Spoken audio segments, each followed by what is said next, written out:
I was very fortunate to interview Norbert Pelc, the chairman of the bioengineering department at Stanford University. I hadn't heard much about bioengineering until I read a news article which referred to the Bureau of Labor Statistics' prediction that there will be a 72% growth in the field within the next decade. As Norbert spoke with me in his warm and comfortable Altos home, he told me about where his interest in science began.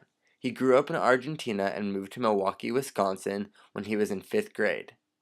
He was also interested in science and gadgets. In high school, he knew he was interested in medicine and thought he might want to be a doctor, but soon realized he didn't like the blood and gore. He ultimately got a BS in applied mathematics, engineering, physics from the University of Wisconsin, followed by a Doctor of Science in medical radiological physics from Harvard.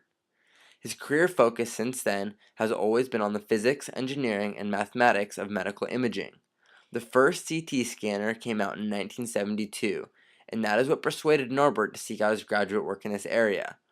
His first job right out of graduate school was at General Electric, where he was hired to improve and develop new CT scanners. That is when he was first able to make a real impact.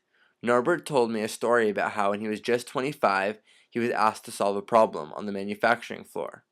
My feeling is that the problem I found had been there all along.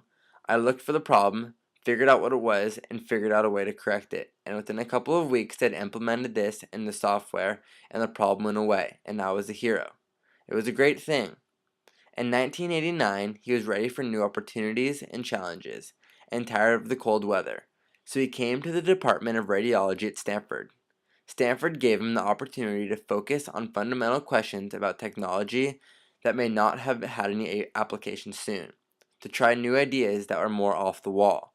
He was able to work closely with doctors, which gave him a whole new perspective and a different approach to solving problems. I am amazed that a man of Norbert's accomplishments can be so humble.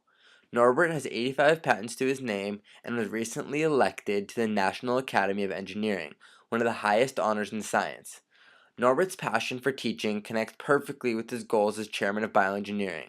Until recently, bioengineering was only offered as a PhD or master's program, but now he foresees that it will become one of the largest undergraduate majors in the School of Engineering and perhaps the whole university. He plans to focus on making sure this phenomenal growth can happen successfully. His next big task is to get the new building up and running. He also has a wide-ranging vision for the department. As he told me, I and many other people at Stanford see bioengineering as a very broad field. On one hand, it has the kinds of things that we were talking about earlier, like creating life forms, and then at the other end, it's very applied things like building gizmos for medicine. Norbert's contribution to advances in MRI and CT scanners are just one small part of bioengineering, but we all know firsthand how much these tools have impacted our own healthcare. After sitting with him for only an hour, my mind was exploding with the potential of what great changes we have yet to experience from this growing field. I would like to thank Norbert for allowing me to interview him, and I would like to thank you for watching.